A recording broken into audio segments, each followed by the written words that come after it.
A man was so traumatized by the death of his dog that he moved out of his house. When his new roommate came in, he warned him about the one room he didn't want him to go into. They had him since he was a puppy, and he was more than just a pet to James. "I can't take care of another dog right now," he said. "I'm too emotionally unstable." I knew he was still sad about Sparky, but I also knew he needed to move forward. I can hear him running around the house, jingling all the way upstairs to my room, then jumping on my bed and licking my face. It was probably just in James's head. One day, though, my suspicions were proven correct. I was hanging out with James at his house when Lucky started to whimper, and I heard the distinct sound of a dog collar jingle. And in the middle of it all was a dog collar with a little bell attached to it.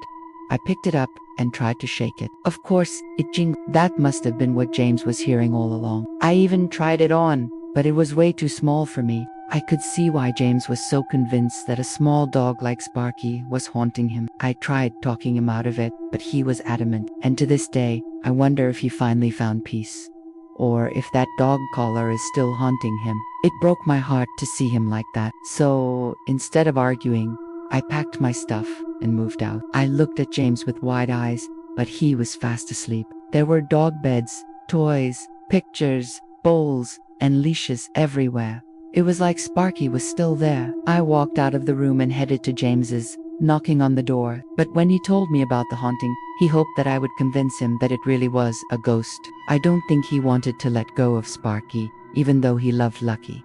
"Hey, James," I said. "Come see what I found." I checked his room, and there was no sign of Sparky. Then I went downstairs. Then when I wake up, I hear him trotting away again.